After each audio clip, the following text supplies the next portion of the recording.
sabedores da nossa grande responsabilidade de sermos fiéis à palavra do Senhor, que nos manda pregar o Evangelho do jeito que ele é.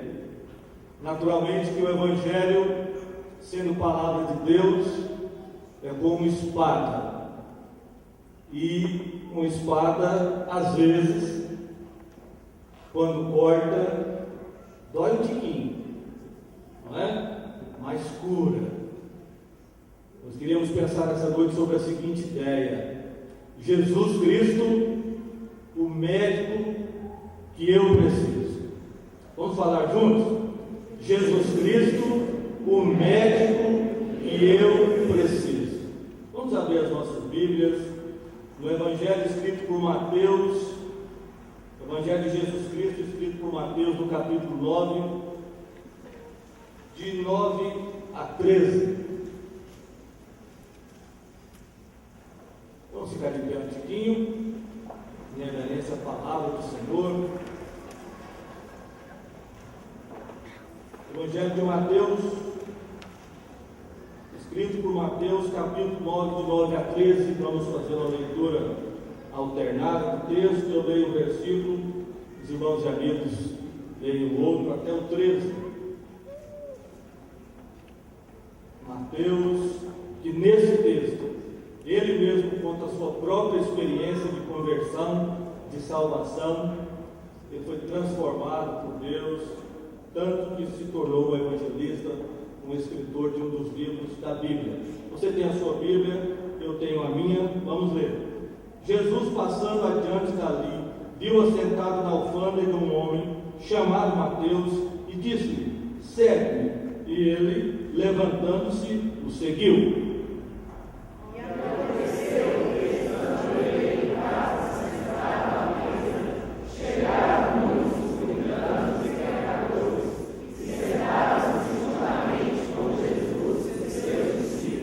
Os fariseus, vendo isso, disseram aos seus discípulos: por que come o vosso mestre com os publicanos e pecadores?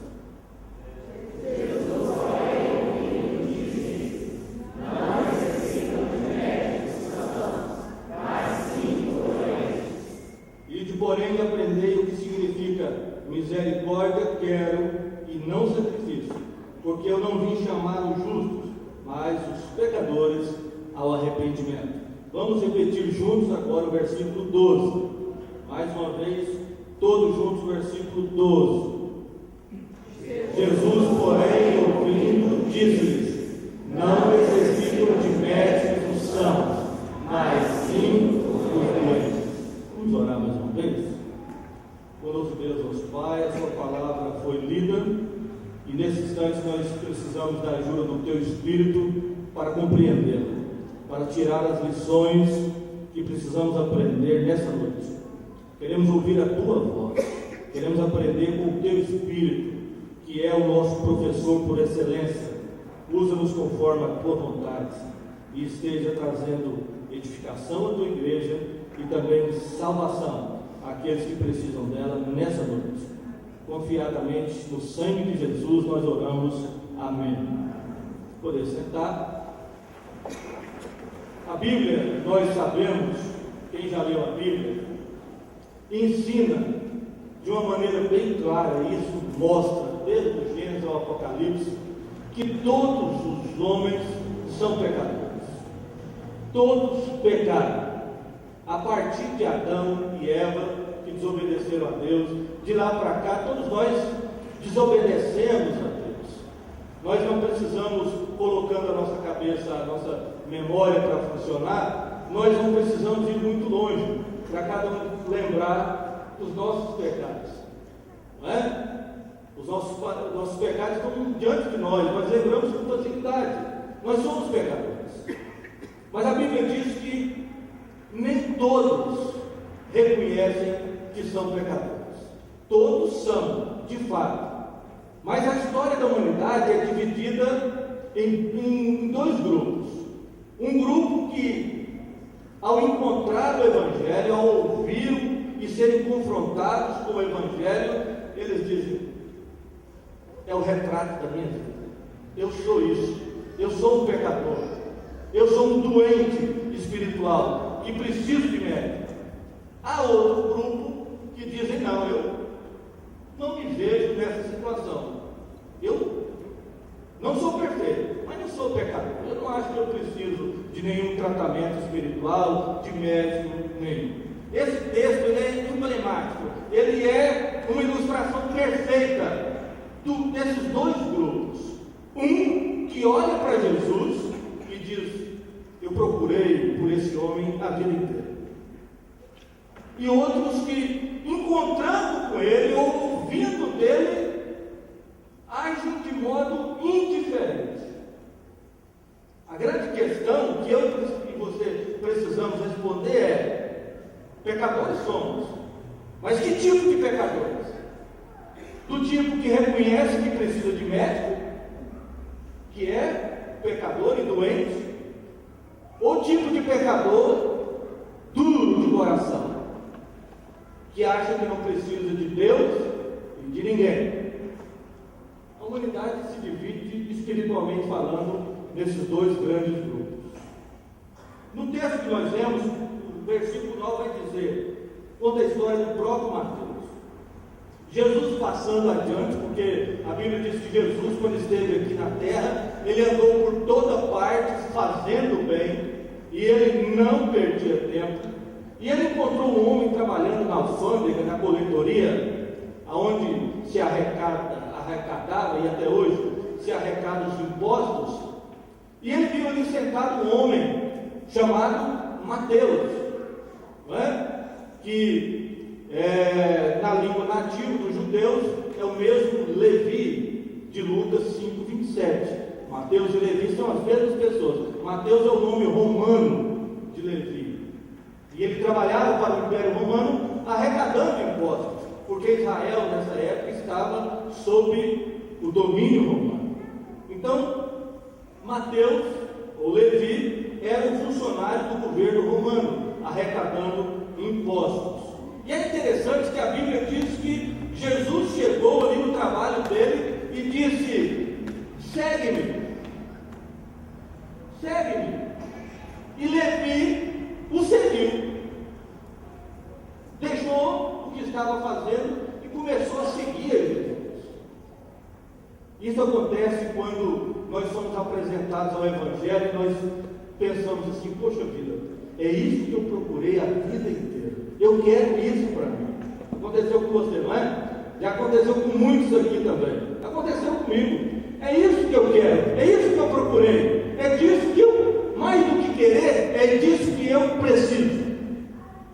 Imediatamente deixou o que estava fazendo e seguiu a Jesus. Mas o versículo 10 vai dizer uma coisa interessante. E aconteceu que, estando ele em casa de quem? Em casa de quem? Se você ler Lucas 5:27, você vai ver que a casa é de Mateus, ou de Levi. O que o Mateus fez? Além de começar a andar seguindo Jesus, ele convidou Jesus para ir à sua casa, provavelmente para jantar e talvez até passar a noite. Você lembra que o Zaqueu fez isso também? Não é? E no episódio de Zaqueu, o próprio Jesus se ofereceu para ir na casa de Zaqueu. Aqui Mateus leva Jesus para a sua casa. Mas Mateus faz uma coisa interessante. Ele, além de levar Jesus para a sua casa, para jantar e talvez até passar a noite, ele faz mais alguma coisa interessante. Ele leva os seus colegas de trabalho para conhecerem Jesus. Quem eram os colegas de trabalho de Mateus? Eram os publicanos.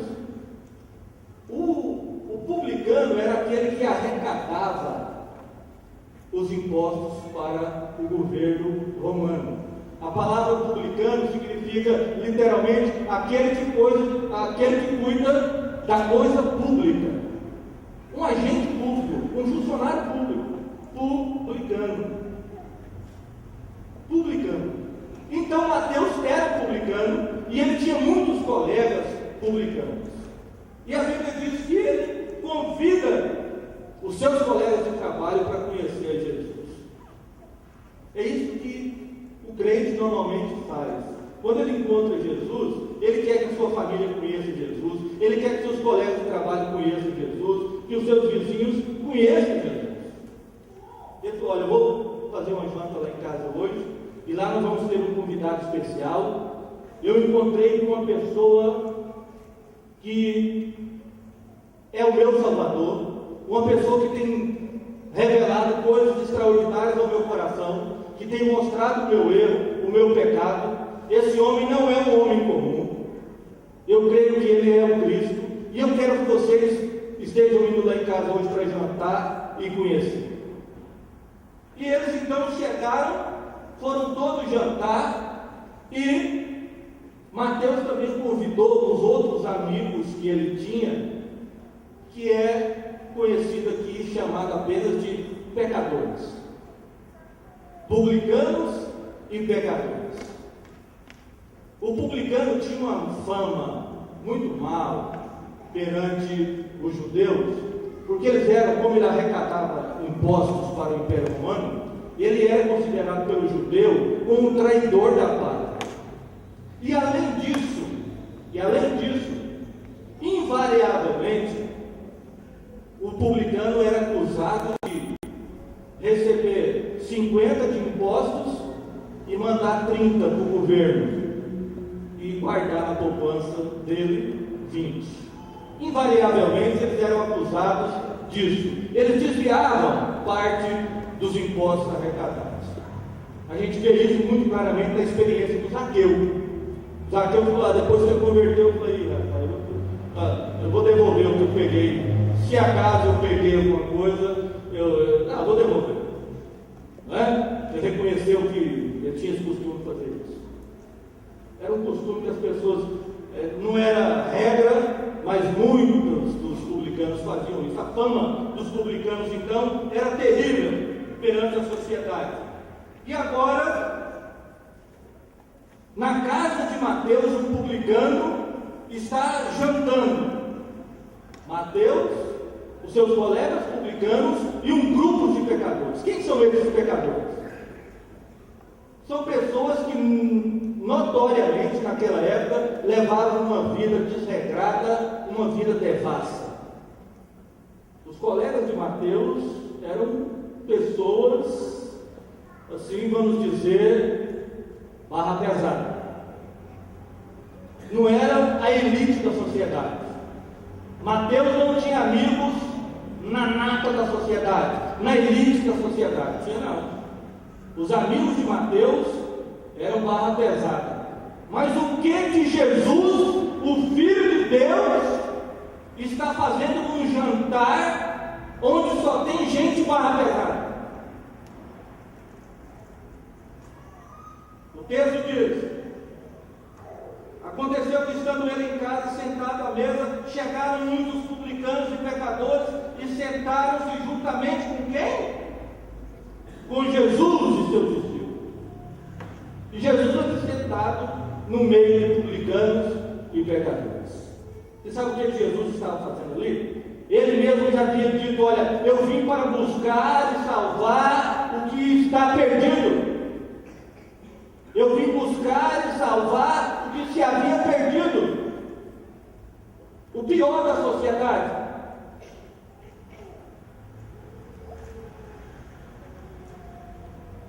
O pior aos olhos da própria sociedade, porque nós vamos ver no texto que não há para Deus diferença entre aqueles que são considerados a elite moral e aqueles que estão considerados a ralé da sociedade. É tudo pecador diante de Deus. A diferença é reconhecer que é e não reconhecer que é. Jesus estava ali no meio porque ele disse que ele, como sumo pastor, ele deveria ir atrás das ovelhas perdidas da casa de Israel. Jesus não estava ali apenas jantando. Jesus não estava ali gastando o seu tempo.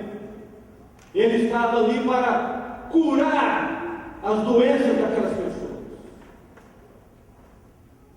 doença que mata o corpo, a alma e o espírito, chamado pecado. Quando Jesus entra numa casa, quando Jesus entra na vida de uma pessoa, na vida de uma família, toda a estrutura dessa casa, dessa família, e de todos que chegam ali, toda a estrutura é alterada, é transformada para melhor. Quantas vezes nós temos ouvido contar de casamentos que estavam por um fio, e as pessoas entregaram as suas vidas para Jesus, e elas viveram juntas, mas até que a morte os separe. Quantas vezes nós temos ouvido contar a história de filhos que não obedeciam os seus pais, que tinham raiva dos seus pais. Quando Jesus entra na família, se tornam filhos obedientes, que honram, que amam seus pais. Quantas vezes nós temos ouvido contar de maridos acostumados a trair as suas esposas, de modo contumaz, de modo rotineiro, e esses maridos se convertem e se tornam bons maridos, respeitadores, que respeitam a sua família, respeitam a sua mulher, muda de vida. Isso que Jesus foi fazer na casa de Mateus, transformar a vida de Mateus, e como transformou, ao ponto de ele se tornar um evangelista, autor do livro que nós estamos lendo. Então foi uma transformação radical que ele fez, mas Jesus transformou também a vida daqueles outros publicanos, e também daquelas pessoas que nem nome tinham, era classificado apenas de pecadores. Jesus está atrás dessas pessoas que dizem: eu sou pecador, eu sou pecador, eu preciso de tratamento, eu preciso de cura, eu preciso do médico dos médicos, eu preciso do Senhor Jesus. O versículo 11 vai dizer: os fariseus, vendo isso, disseram aos seus discípulos: por que come o vosso mestre com os publicanos e pecadores? Os fariseus eram uma elite religiosa e política que havia na época, em que, com o passar dos anos, eles se tornaram extremamente legalistas, ao ponto de não perceberem o espírito da lei e se tornarem apenas escravos da letra. E por isso eles eram conhecidos como pessoas hipócritas, pessoas que apenas falavam o mandamento, mas não tinham vida nenhuma. Jesus já tinha encarado os fariseus e já havia dito para eles: olha, fariseus, vocês são, a vida de vocês, eu posso comparar a vida de vocês com uma grande sepultura, uma sepultura bem cuidadinha, cheia de flor, limpinha, mas podre por dentro. Por que Jesus podia dizer para os fariseus que eles eram como uma sepultura? Porque Jesus, quando ele olha para mim e para você, ele vê por fora, mas ele vê por dentro também. Por isso ele não se engana conosco. Por isso o julgamento dele é correto, porque ele vê por fora e vê por dentro. Os fariseus achavam que eram superiores aos publicanos e aquela laia de pecadores. É interessante o texto, quando o Mateus usa, ele faz um enfoque aqui na expressão dos fariseus vendo isso. Normalmente, o legalista, o hipócrita, é aquele que vê tudo na vida dos outros. Ele sabe de tudo que acontece na vida dos outros. É um fofoqueiro. Ele não cuida da sua vida, mas sabe o que acontece na vida de todo mundo. E fica acusando, botando, apontando o dedo. Ah, você viu o que aconteceu com fulano? Você viu o Beltrano? Você viu lá o casamento do fulano acabou? Ah, você viu aquele outro lá? Você viu que o filho dele agora está usando droga? Mas ele não olha para a vida dele. A Bíblia diz que o fariseu, vendo isso, o fariseu, em vez de entrar na casa do Mateus e participar daquela reunião, nós poderíamos até chamar daquele culto evangelístico, Porque onde Jesus chega, vira culto, e ele não perde tempo, é culto evangelístico, é culto de salvação. Ele não tem tempo a perder, não tinha e até hoje não tem. O fariseu, em vez de chegar e participar daquela reunião, ele ficou de longe, vendo e apontando o dedo. E disse: está vendo?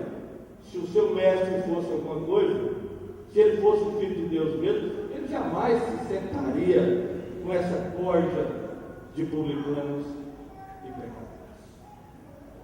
Os fariseus, então, representam aqueles que, mesmo encontrando com Jesus, eles não percebem o seu próprio pecado. Representa aqueles que dizem: não, eu sou um cidadão exemplar, eu sou uma pessoa de bem, eu tenho uma vida ilibada, eu não preciso de nada e de ninguém. Esse pensamento, ele está bem caracterizado em Apocalipse 3,17. Vamos ver como era mais ou menos o pensamento do coração de um fariseu. Apocalipse 3,17 conta a história de uma igreja que havia se esquecido de Jesus e ela achava que não precisava consertar a sua vida. Esse pensamento reflete o pensamento de todo pecador que não se enxerga como pecador.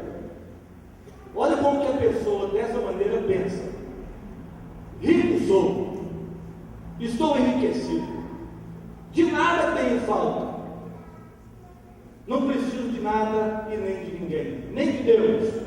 Pode deixar que eu cuide da minha vida, pode deixar que eu cuide dos meus filhos, eu cuido do meu casamento, eu cuido dos meus negócios, eu sou rico de dinheiro, eu sou rico de amigos, eu sou rico de saúde.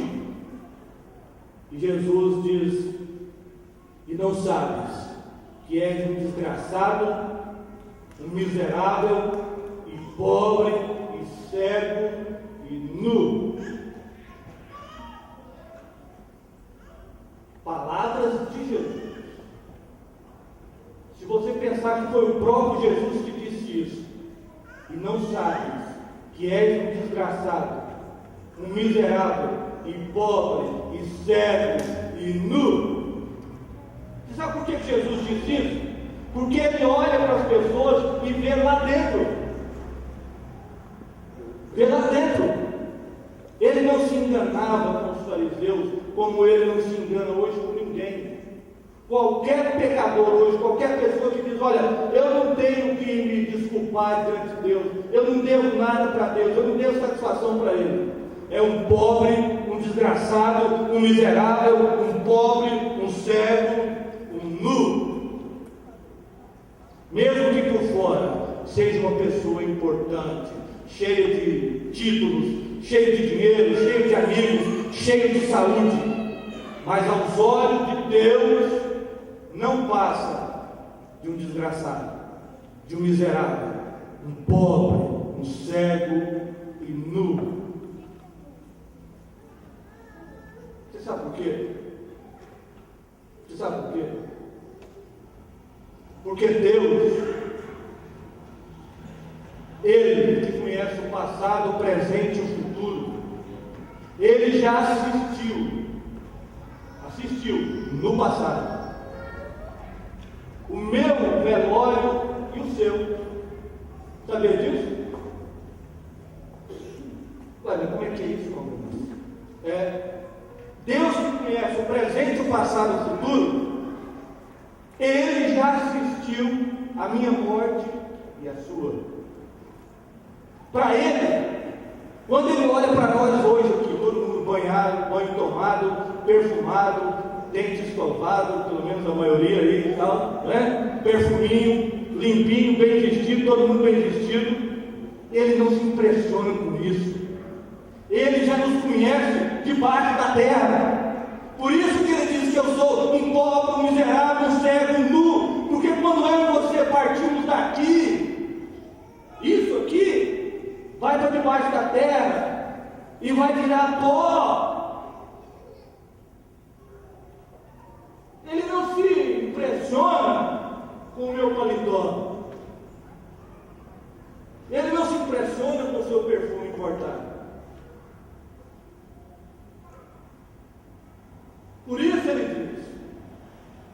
para os fariseus e diz para todos nós hoje que ele olha para nosso exterior, mas sobretudo ele vê o nosso interior.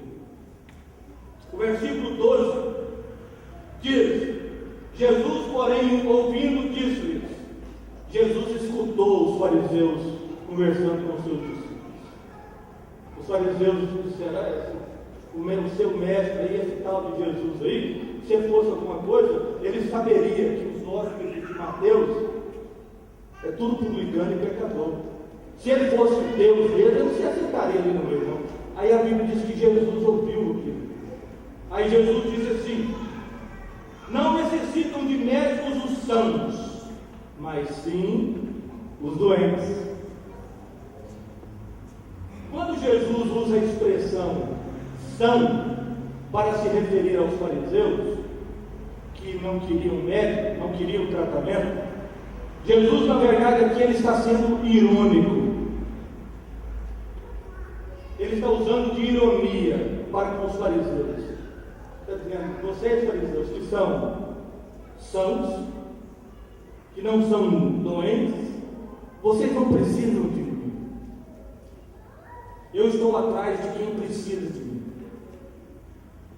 E eu não vim atrás de vocês, daqueles que acham que não precisam de médico. Eu vim atrás do doente, e eu vim atrás deles para curá-lo. Vocês são sãos? Vocês não têm pecado? Então vocês não precisam de mim.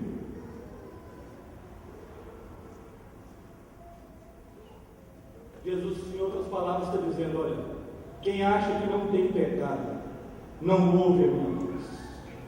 Mas aquele que reconhece que é pecador, esse vai ouvir a minha palavra, vai ouvir a minha voz e vai se converter a mim. Todo aquele que rejeita a minha palavra não merece o meu tratamento. Ele é autossuficiente. Ele não precisa de Deus. Ele não precisa de mim. O fariseu aqui representa todos aqueles que usam máscaras. Usam máscaras. Socialmente, essas pessoas normalmente se apresentam com uma vida ilimpada. Uma vida que você fala: poxa vida, o cara, aquele caboclo ali é correto, hein? Oh, mas que caboclo! Poxa vida! Mas quando ele tira a máscara, ele mostra o que é. Não sei quantos ouviram uma reportagem esses dias no Jornal Nacional. A Interpol, só para ilustrar isso aqui, você vê o que é que as pessoas aparentam ser e o que de fato cada um de nós é. A Interpol, que é a Polícia Internacional, ela disparatou dias atrás uma quadrilha internacional da indústria de pedofilia. Pessoas envolvidas no Brasil, nos Estados Unidos e na Europa. A Interpol foi puxando gravações, 5 anos de investigação. 5 anos. Puxa daqui, puxa dali, puxa de cá, e foi pegando as pessoas envolvidas. Você imagina quem é que estava envolvido? Você acha que era ralé? Você acha que era o viciado em droga? Você acha que era aquele cara desesperado, desempregado, que está querendo morrer na mão da polícia? Não. Eu vou te dar a lista das pessoas que estão envolvidas nessa quadrilha internacional de pedofilia. Escuta bem, segundo a Interpol, olha a lista dos feras.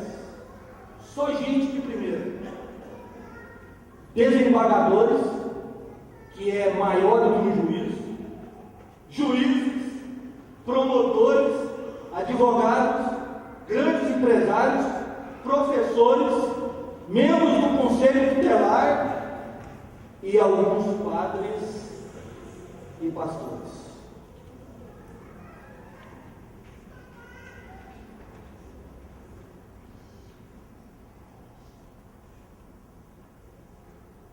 Essas pessoas muitas vezes dizem: eu não preciso do médico, eu não tenho pecado, eu não tenho doença. Não é assim? Quando você olha para a vida de um desembargador, você fala: o doutor vem aí, com respeito, joga o tapete para ele. Mas Jesus disse: é pecador. Jesus diz: preciso de perdão, preciso de cura, porque senão vai para o inferno. Irmãos, se o Joaquim Barbosa, o presidente do Supremo Tribunal Federal, se ele não se converter a Jesus, se ele não confessar os seus pecados para Jesus e mudar de vida, ele vai para o inferno, que é um dos homens mais respeitados do nosso país. Você fala: mas o que é isso, meu? Você está faltando com respeito.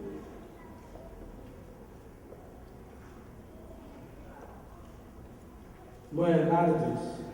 Essa é a realidade do homem. Aqueles homens reconheceram que eram pecadores. Os fariseus disseram: eu não preciso desse Jesus, eu não preciso de perdão, porque eu não estou doente. E Jesus disse: olha, os sãos não precisam de médico, mas sim os doentes. Quem são os doentes? Quem são os doentes? Eu sou o primeiro. Tem mais alguém aqui? Levanta a mão quem é doente e precisa de Jesus, ou foi doente. Às vezes a gente até continua muitos anos doente, porque o tratamento às vezes demora. O tratamento às vezes demora uma vida inteira. Mais uma vez, levanta a mão. Quem já foi doente espiritual? Levanta a mão. Olha que maravilha. Graças a Deus. Só tem duas mãos aqui, né? Eu preciso de Jesus. E você, irmão? Vamos dizer bem forte: eu preciso de Jesus. Por isso que o tema da nossa meditação é: Jesus é o médico que eu preciso. Não adianta querer esconder atrás de uma máscara. Não adianta se fazer de bonzinho, de cidadão exemplar. À noite, quando você tira a sua máscara e olha no espelho, você sabe que o seu coração é mau. Você tem desejos absurdos.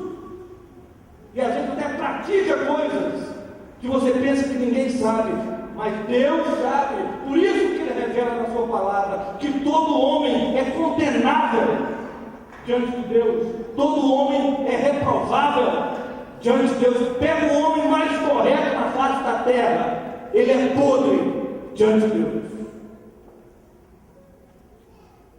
E o que acontece com esses doentes? Jesus estava se referindo a Mateus, seus colegas de profissão, os publicanos e todos os pecadores ali presentes naquele jantar. Mas o que eles estavam fazendo ali naquele jantar? O que você acha que esses publicanos, esses pecadores, amigos de Mateus, estavam fazendo ali? Eles estavam se tratando com Jesus. Amém? Eles estavam como Maria, irmã de Marta, sentada aos pés de Jesus, ouvindo Jesus ensinar, e enquanto Jesus falava, aquela palavra penetrava neles, e eles saíram dali outras pessoas. Amém? Por isso aconteceu comigo e com você. Lembra da sua vida? Como é que era antes de Jesus? Não é? Como era você antes de Jesus entrar na sua vida? Então essas pessoas estavam ali aos pés de Jesus, aprendendo com Ele, sendo tratado por Ele, sendo curado dessa doença chamada pecado.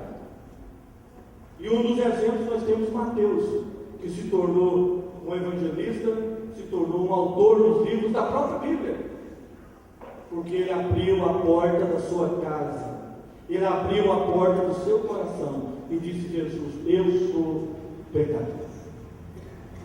Eu sou doente, o pecado me domina. Eu tento não fazer mal, mas não consigo. Eu preciso de cura espiritual. Mas Jesus também estava se referindo a todos aqueles que no futuro, se reconhecendo doentes, o procurariam para se tratarem. Paulo, o apóstolo Paulo, escreveu a esse respeito. Nós vamos ver o texto. 1 Coríntios 6, 1 Coríntios 6, 10 e 11. Olha o tipo de gente que vai estar lá no céu. Nem os ladrões, nem os avarentos, nem os bêbados, nem os maldizentes, nem os roubadores herdarão o reino de Deus. Ok. E é o que alguns de vocês, ele está falando para a igreja, no passado tem sido, mas haveis sido lavados, mas haveis sido santificados, mas haveis sido justificados. Em nome de quem? Qual o nome do médico? Qual o nome do médico? Jesus, e pelo Espírito do nosso Deus. Então, irmãos, nós vamos encontrar lá no céu ex-prostituta, ex-ladrão, ex-pedófilo, ex-publicano ladrão de imposto, ex-juiz corrupto, ex-tudo, todo tipo de ex nós vamos encontrar. Ex-idólatra. Imagina no Brasil, que é um país idólatra como o nosso, quantos ex-idólatras nós vamos encontrar ali na eternidade. Mas por quê? Foram lavados, santificados e justificados pelo médico Jesus. Por isso eu disse, Jesus é o médico que eu preciso. E você também. Você precisa desse médico. Jesus estava falando de mim e de você, que reconhece que é doente e procurou o médico dos médicos. E ele termina dizendo: olha, fariseus, ide e aprendei o que significa misericórdia quero e não sacrifício. Os fariseus haviam esquecido o que essa expressão significa. Você sabe o que essa expressão significa? Alguém sabe? Alguém lembra? Jesus estava citando o profeta Oséias, no capítulo 6, versículo 6. Misericórdia quero e não sacrifício. Jesus estava mandando um recado para os religiosos daquela época e dessa época. Em outras palavras, Jesus estava dizendo assim: olha, se você não tiver um coração cheio de misericórdia, você já pensou um fariseu com um coração cheio de misericórdia? É ruim. Mas tem muitos religiosos hoje que têm se tornado como fariseus. Conhece a Bíblia de ponta a ponta, mas o seu coração é como duro como diamante. Não se emociona diante de Deus, não se comove com o sofrimento do irmão, cuida só da própria vida. Jesus está dizendo: olha, se você não tiver um coração cheio de misericórdia, a sua religiosidade não passa de uma bela sepultura. Bonito por fora, podre. E ele termina resumindo a sua tarefa: eu não vim chamar quem se considera justo, que não tem doença, que é bondoso, que é perfeito. Esses não ouvem a minha voz. Aqueles que se consideram bonzinho demais, perfeitinho demais, justo, correto demais, não ouvem a voz de Jesus. Não ouvem. Eu vim chamar aqueles que sabem e reconhecem que são pecadores, que são doentes espiritualmente e que precisam mais do que tudo do médico dos médicos. Paulo diz que o nome desse médico é Jesus. Amém? Esse nome bendito, maravilhoso. Enquanto nós estamos aqui falando aos seus ouvidos, esse Jesus bendito através do seu Espírito Santo, ele vai muito além dos seus ouvidos. Ele fala quando Ele resgata uma alma, quando Ele salva uma pessoa, quando Ele converte uma pessoa, Ele vai muito mais além dos ouvidos. Talvez os seus ouvidos até não gostaram muito do que ouviram nessa noite. Mas essa palavra é necessária para chamar a minha atenção e a sua sobre a seriedade do pecado. E que eu e você só temos uma alternativa: confessar os nossos pecados para Jesus, reconhecer que nós somos pecadores, para que Ele possa nos curar, nos restaurar, nos envolver com a sua graça, escrever o nosso nome no livro da vida, mediante nosso arrependimento e o perdão dos pecados, que só Ele pode nos dar. E um dia Ele nos levará para a eternidade. É isso que ensina a Bíblia. Arrepende dos pecados, crê em Jesus e será salvo. Eu queria dar a oportunidade para você agora. O Espírito de Deus já fez isso, já falou o seu coração. Eu queria saber agora qual que é a sua resposta. Pecadores, todos que estamos aqui, o pastor da igreja, os pastores da igreja, eu e você, todos nós, não tem ninguém aqui. O que eu quero saber é: você é daquele tipo de pecador que reconhece que é e quer entregar a sua vida para Jesus, para Ele consertar, perdoar os seus pecados e te refazer moralmente e espiritualmente? Ou você é daquele tipo de pecador que ouve a palavra de Deus e vai embora dizendo: eu não preciso disso? É isso que eu quero saber essa noite, e Deus também quer saber. E é necessário que isso aconteça diante de todas as pessoas que estão aqui, porque um dia na eternidade esse momento vai ser lembrado, e você não vai poder dizer: eu não sabia que era assim. Eu quero convidar você a levantar a sua mão, se você entendeu essa mensagem.